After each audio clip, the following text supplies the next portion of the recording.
What's up, Dragon Brood? So today we have something really fun. For those of you that follow me on my Twitch stream, which, by the way, it's twitch.tv/PowrDragn, I do some giveaways over there. I try to do pretty regular giveaways for randomly for people who are just in my chat, but I also do giveaways for my subscribers.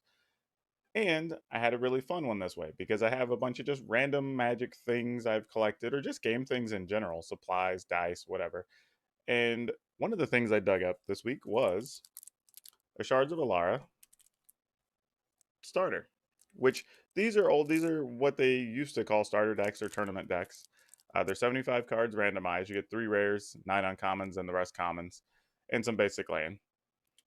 But the winner of this was one of my subscribers. He ended up wanting to give it to the other person who actually was the person who gifted the sub to him a couple days before. And that person wanted me to open it, make some content with it, and then send it to him. So this will be fun. So we're gonna open up a Shards of Alara tournament deck, which I haven't opened in probably I don't know whenever this was printed. So it's probably been 12 years or something since I've opened one. It's probably longer than that. But anyway, let's do it. And before I do that, why don't you like this video, subscribe to the channel, and I will set up my second camera so we can make this work.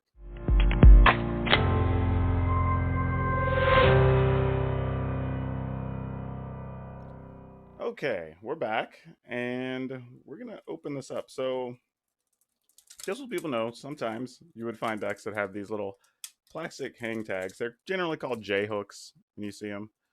But this is just so if a store wanted to put it on an actual like hanging hook, obviously it fits there like that. And then they opened up kind of otherwise like you would expect. They were like almost like you see the little. Got to find the little tab you can pull this on. I actually don't see one on this one. Interesting. Oh well, then we'll just do it the old way. We'll just pull right across the top. Yeah, I want to say thanks again to my subscribers for sure.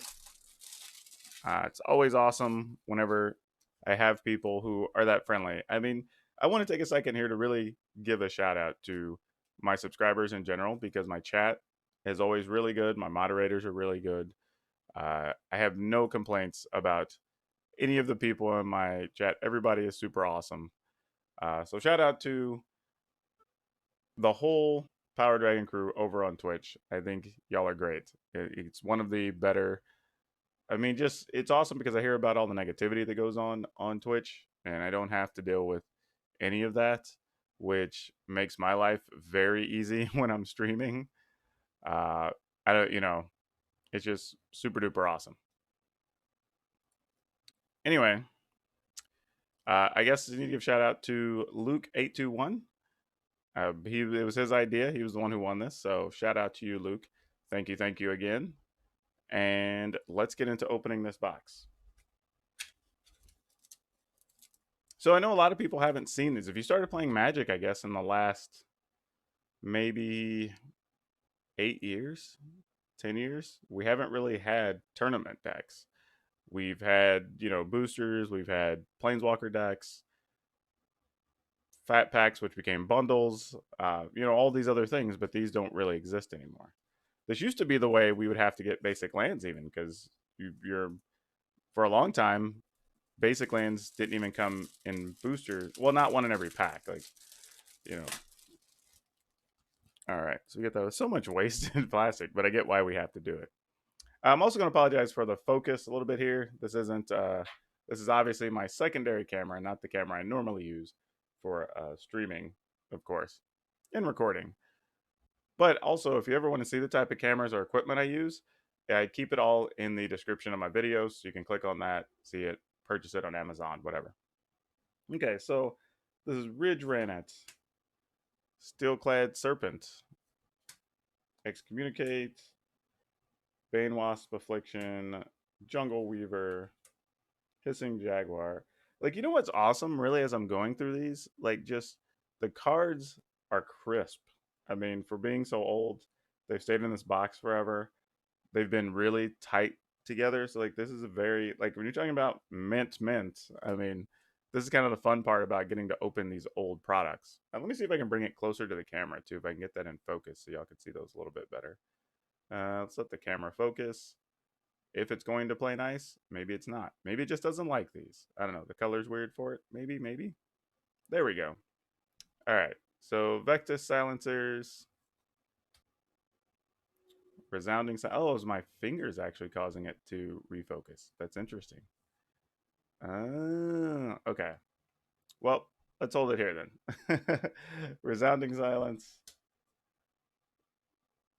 Death Greeter.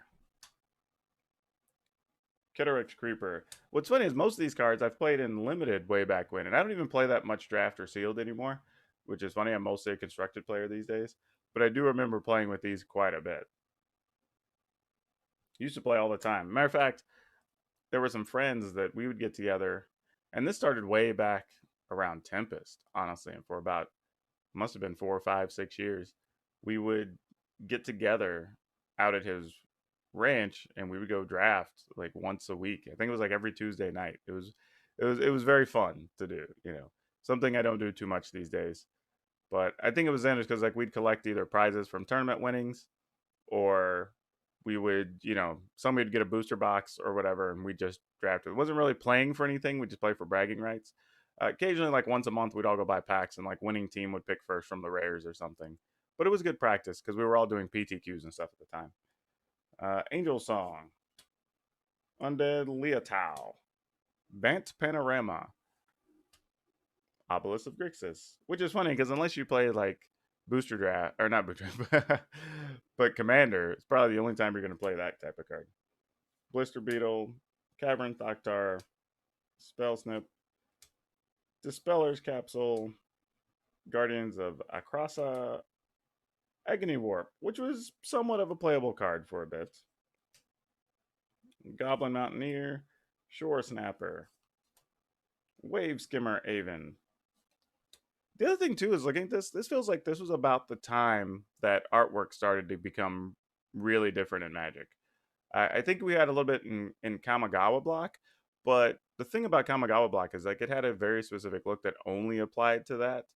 I think this is kind of where style started to change and sort of became the new way of Magic. Now that I'm looking at it, I never really thought about it that way, but it sort of feels that way looking at these cards. Coma Veil, Soul's Grace, Incurable Ogre, Windwright Mage, which has such a beautiful piece of art. It was kind of a shame to me this card never really caught on because it's a 3 cost, obviously 3 different colors. Lifelink. The mage has flying as long as an artifact card is in your graveyard. So it's kind of a cool card. I mean, if you could get it to work, which was pretty easy at the time, 3 mana, 2/2 flying lifelink, but it just wasn't really significant in the format for standard, sadly. Cloudheath Drake. Which, by the way, let me know in the comments below if y'all like hearing these other stories that go along with the cards, because I have other product I can open. I have tons of stories I can share. I just have no idea if it's entertaining to anybody but me, because I like talking and telling stories. But if it's something you dig, let me know. Another artifact, the Obelisk of Naya. Oblivion Ring, which became kind of ubiquitous removal card for white for a long time. And then eventually we made Banishing Light, which is basically the same thing.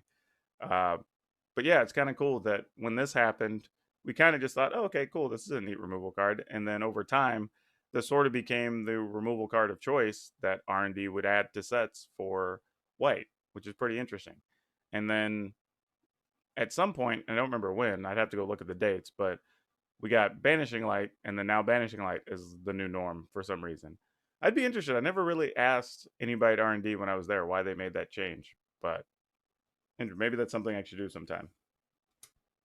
Esper Panorama, Arcane Sanctum, which the multi-lands are always good. Firefilled Ogre, Bull Ceradon, Rock Slide Elemental, Infest, Thought Cutter Agent, Sunseed Nurturer, Demon's Herald, Sangrite Surge. Hey, all right. So now we're into the quality rares, and we got a good one. We got Ad Nauseam. So that's pretty cool. Luke, the cool part is I don't even get to keep these. I'm going to put them back in the box, wrap them up, and I'm going to be sending them out to my subscriber, Luke821. So, Luke, you got an Ad Nauseam. So you at least got one good rare out of this, which is awesome. Manaplasm, not quite as good a rare. and Hell's Thunder.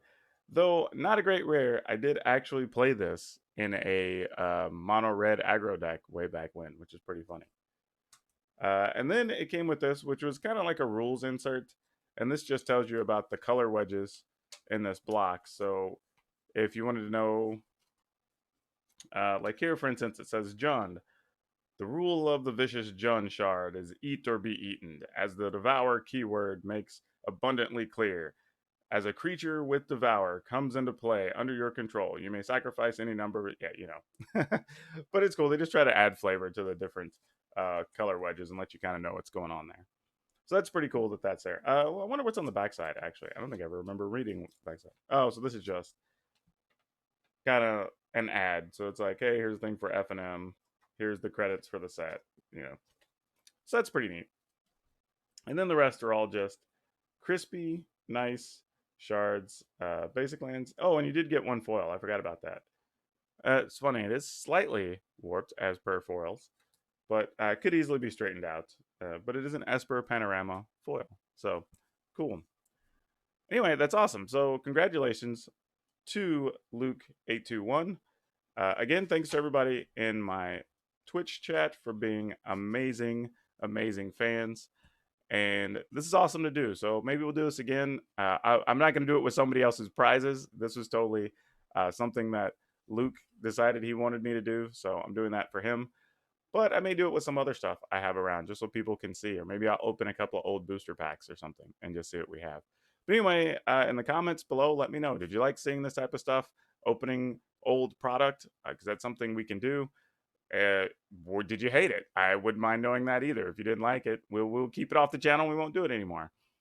And as usual, please like this video, subscribe to the channel. Remember when you subscribe to hit the bell so you get the notifications whenever I have new content up. But that is all for the time being. We will see you next time.